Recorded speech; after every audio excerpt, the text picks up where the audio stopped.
Krishna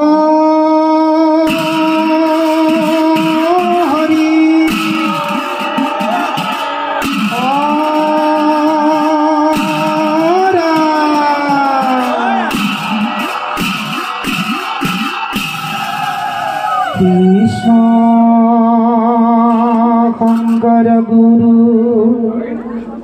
Hari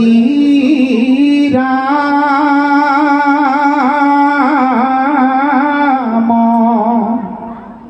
Rama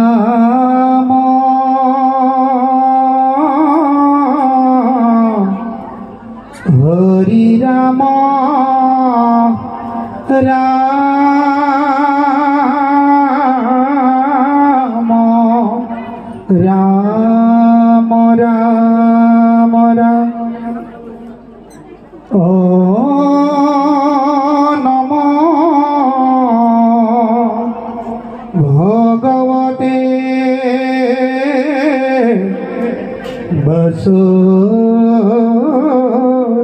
Vasudevaya Janmadiyasya yatu anayahi tarata Sathesabhigam sarat tene brahma hridaya adi koboye mohantriyata sudaya te duari midang yatha binimayatra trisagom risa dhamna sena sada nirastakuhakam Saitang param himahi dharma purisita kaitra bahatra parama nirmat saranang satrang vedang vastamatra vastu shivadam tattatrayam malanam Srimad Bhagavate Mahamunikrite Kimba Purvisara Shradhridava Rudra Petra Kritivhi Susudhitsatkanat Nigam Kalpatarum Galitang Palang Sukamokhatam Ritadaiva Sanghajutam Privata Bhagavatam Rasamalayam Mohuro Rasika Bhubi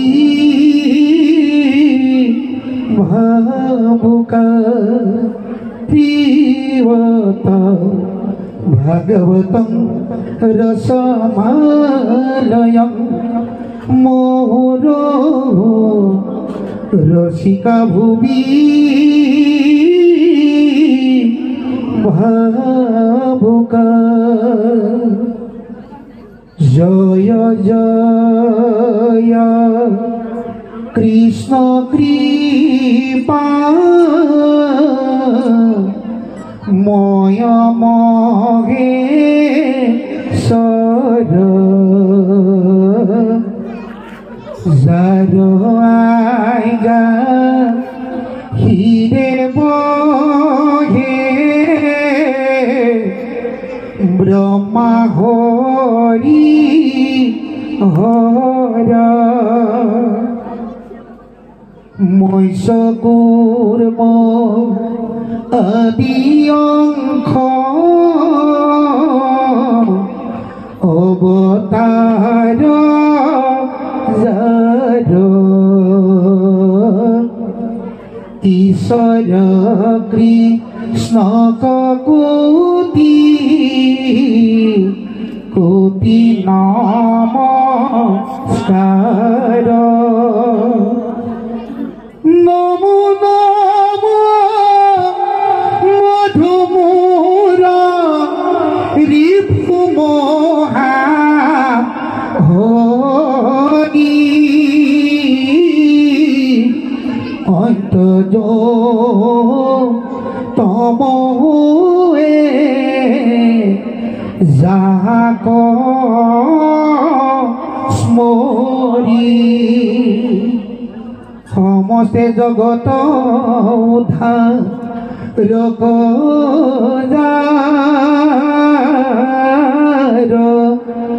নাম নয় কৃষ্ণ করো সহস্র নাম প্রভু ভগবন্ত ভগতর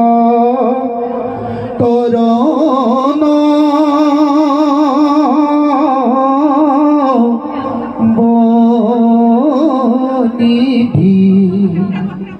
হরিক স্মরণে আরম্ভর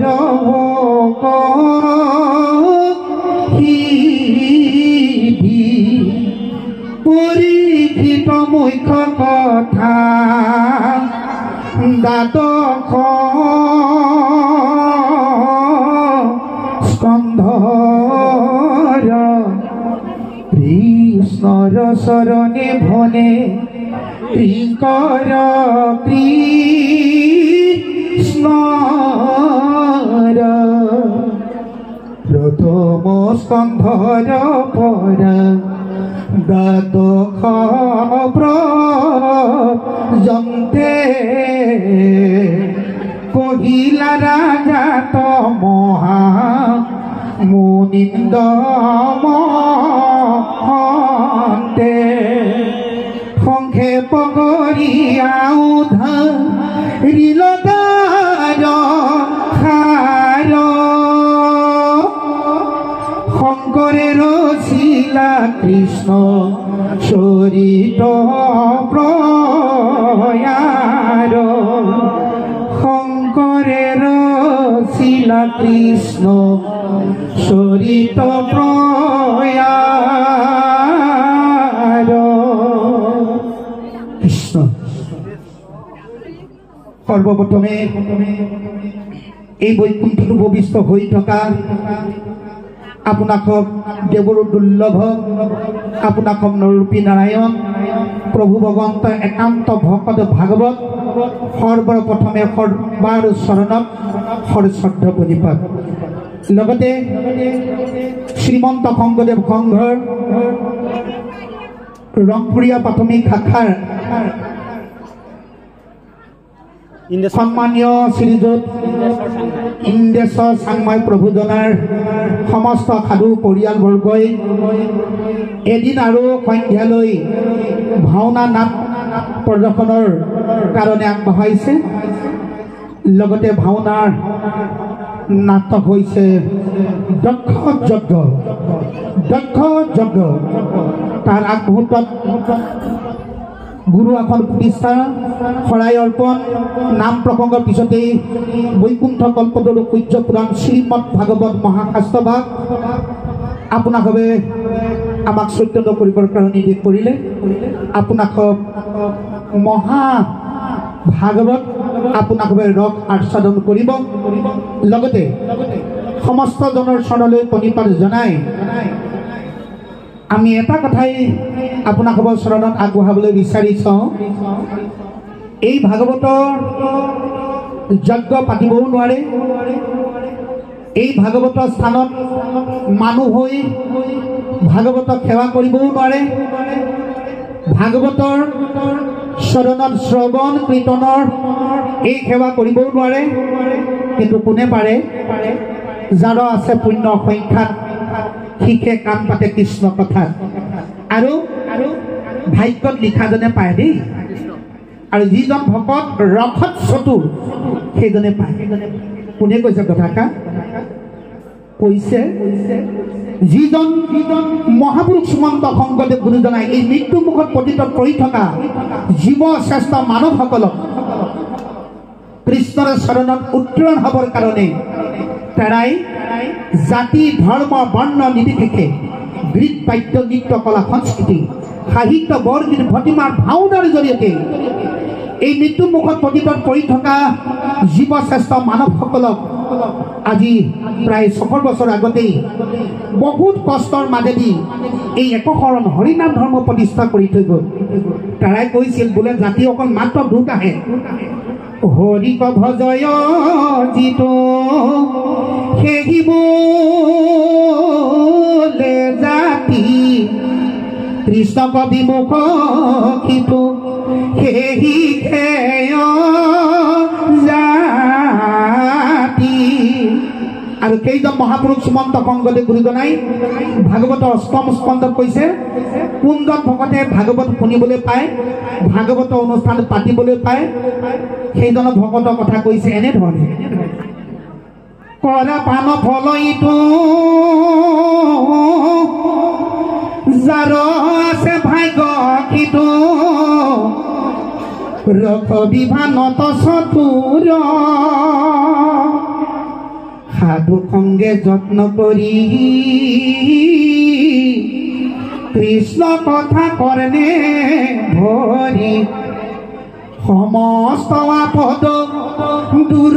কৰা। কৃষ্ণ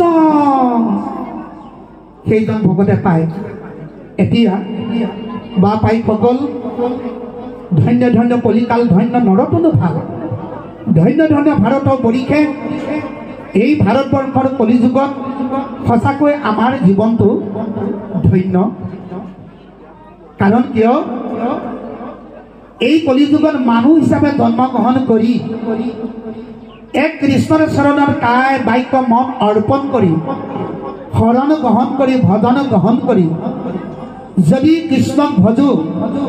আৰু এই পৃথিৱীত মানুহক যদি সেৱা ভক্তি কৰোঁ, মানুহক যদি ভগৱান বুলি ভাবোঁ, মানুহক যদি আমি সন্মান জনাওঁ, তেতিয়াহ'লে ঈশ্বৰে তথাস্তু তথাস্তু, ধন্য কলি যুগত আপুনি আমাৰ একান্ত পৰম ভকত বুলি আমাক হ'ব প্ৰভু ভগৱন্ত আশ্বাসবাণী প্ৰকাশ কৰে। সেইকাৰণে প্ৰভু ভগৱন্ত গুণনাম সকলোৱে গাবও নোৱাৰে, শুনিবও নোৱাৰে। কোনজনে পাৰে যে ভগৱন্ত আমি প্ৰিয় হ'ব লাগিব দেই। যেতিয়ালৈকে আমি ভগৱন্ত প্ৰিয় নহ'ম, তেতিয়া আমাৰ প্ৰতি ভগৱন্ত বহুত দূৰত থাকিব। আৰু একেটা কথাকেই কৃষ্ণই উদ্ধৱক কৈছিলে, বোলে হে উদ্ধৱ, মোৰ বোলে 4জনে প্ৰিয় আছে। তেতিয়াহ'লে 4জন কোন প্ৰিয় হ'ব হে মই এই তাকক কওকচোন আপুনি। তেতিয়া কৃষ্ণই উদ্ধৱলৈ নিচিতকৈ হাঁহন মাৰি তেওঁ ক'বলৈ আগবাঢ়িল এনেধৰণে,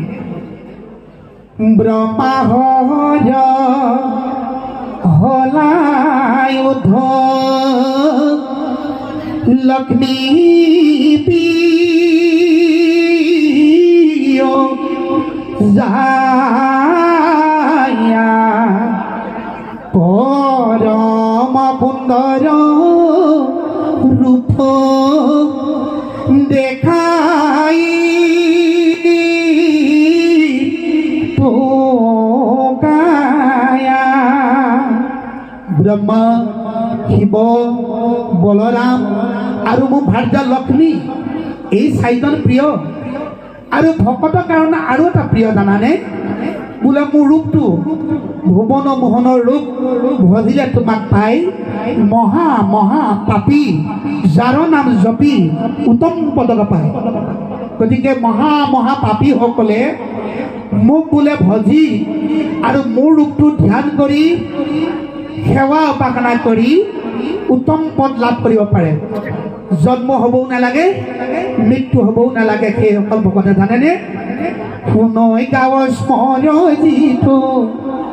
তোমাৰ কথা ক, আনে কৰে কৃষ্ণ সংক্ষেপা সম্বাৰ, চিৰকালতে পাৱে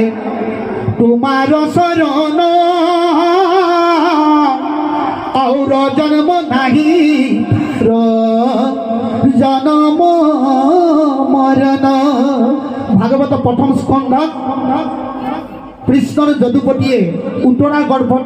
থকা অভিমন্যু অৰ্থাৎ অভিমন্যু পুত্ৰ সেই বিষ্ণুৰ আনাদা নামৰ পৰীক্ষিত তাৰাক গৰ্ভৰ পৰা ভূমিষ্ঠৰ কৰাৰ পিছত তেওঁ যাবলৈ ওলাইছে দ্বাৰকালৈ। তেতিয়া কুন্তীয়ে স্তুতি কৰিছে এনেধৰণে। সেইকাৰণে তেওঁ সিদ্ধান্ত কৰি দিলে, শুনৈ গাঁৱৰ স্মৰ যিটো তোমাৰ কথা ক আনে কৰে কীৰ্তন প্ৰশংসা তাকম বাৰু। কোনোবা এজন ভকতে কীৰ্তন গাই আছে, আমি যদি সেই ভকতনৰ কথা প্ৰশংসা কৰি কৰি আমাৰ আগত সেই ভগৱন্তৰ নাম বস্তুৰ কথা যদি আমি প্ৰচাৰ কৰোঁ, তেতিয়া সেইজনৰ কাৰণে জন্মও নাই, মৃত্যু হ'বও নোৱাৰে। গতিকে সঁচাকৈ বা পাইকসকল সবাৰ চৰণত প্ৰণিপাত জনালোঁ। আৰু আপোনালোকৰ নিৰ্দেশ ক'লে ভাল যে আমি ভাগৱত কিমানৰ পৰা আৰম্ভ কৰিম।